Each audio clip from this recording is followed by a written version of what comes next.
పూర్తి వివరాలకు చదవండి రేపటి అక్షర శిల్పం దినపత్రికలో.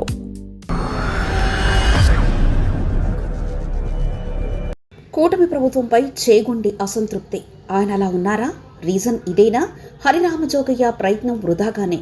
కాపు సామాజిక వర్గాల ప్రయోజనాల కోసం కాపు బలిజ సంక్షేమ సేన అధ్యక్షుడు చేగొండి హరిరామజోగయ్య ప్రయత్నం వృధాగానే కనబడుతుంది. ఆయన కూటమి ప్రభుత్వం ఏర్పడాలని బలంగా కోరుకున్నారు. ముద్రగడ పద్మనాభం వైసీపీలో ఉన్న కాపు సామాజిక వర్గం నేతలను చైతన్యపరిచి పవన్ కళ్యాణ్ కు మద్దతుగా గత ఎన్నికల్లో కాపులు మద్దతుగా నిలవడానికి కారణమయ్యారు. ఆయన ఇంటికే పరిమితమైన హరిరామజోగయ్యకు కాపు సామాజిక వర్గంలో మంచి పేరుంది. కాపు ప్రయోజనాల కోసం ఆయన పనిచేస్తారని ఆ సామాజిక వర్గం ప్రజలు బలంగా నమ్ముతారు. పశ్చిమ గోదావరి జిల్లాలతో పాటు తూర్పు గోదావరి జిల్లాలు, రాయలసీమ ప్రాంతంలోని కాపులు బలిజలను ఏకం చేయడానికి జోగయ్య ఎంత ప్రయత్నించారన్నది పక్కన పెడితే కూటమి విజయానికి ఆయన ఒక చెయ్యి వేశారని చెప్పక తప్పదు. అయితే కూటమి ప్రభుత్వం ఏర్పాటైన తర్వాత కొన్ని రోజుల పాటు చేగొండి హరిరామజోగయ్య పవన్ కళ్యాణ్ కు ప్రభుత్వానికి లేఖలు రాశారు. కాపుల రిజర్వేషన్ అంశంపైన, సామాజిక వర్గాలకు సంబంధించిన వివిధ ప్రయోజనాలపైన ఆయన లేఖలు రాశారు.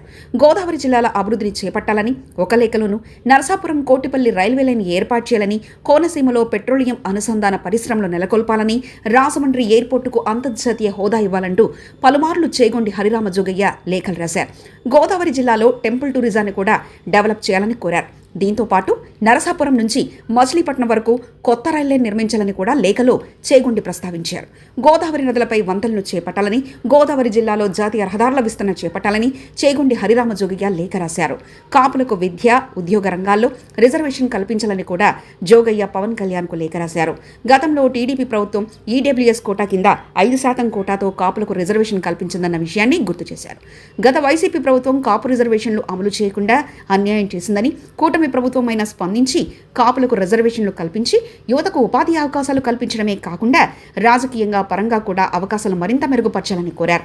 కానీ కూటమి ప్రభుత్వం ఏర్పాటైన నాటి నుండి చేగొండి హరిరామజోగయ్య రాసిన లేఖలకు ఎలాంటి స్పందన లేదు. పవన్ కళ్యాణ్ ఉప ముఖ్యమంత్రిగా ఉన్నప్పటికీ ఆయన లేఖను రెస్పాన్స్ ఇవ్వలేదు. దీంతో చేగొండి హరిరామజోగయ్య ఇటీవల లేఖలు రాయడం మానుకున్నట్లే కనిపించింది. తాను ఎన్ని లేఖలు రాసినా కనీసం దానిపై స్పందించకపోవడంపై జోగయ్య తన సన్నిహితుల వద్ద అసహనం వ్యక్తం చేసినట్లు సమాచారం. దీంతో ఇటీవల కాలంలో జోగయ్య విసుగు చెంది లేఖలు రాయడం మానుకున్నట్లయింది. కూటమి ప్రభుత్వం కూడా కాపులకు పెద్దగా ప్రయోజనం చేయడం లేదని జోగయ్య తన అనుచరుల వద్ద అసంతృప్తి వ్యక్తం చేసినట్లు తెలిసిందే. మొత్తం మీద జోగయ్య లేఖలను కూటమి పార్టీ నేతలు లైట్గా తీసుకోవడంతో ఆయన కూడా రాయడం వృధా అని మానుకున్నట్లే కనబడుతుంది. మరిన్ని కథనాల కోసం సబ్స్క్రైబ్ చేసుకోండి మీ అక్షర శిల్పం. పూర్తి వివరాలకు చదవండి రేపటి అక్షర శిల్పం దినపత్రికలో.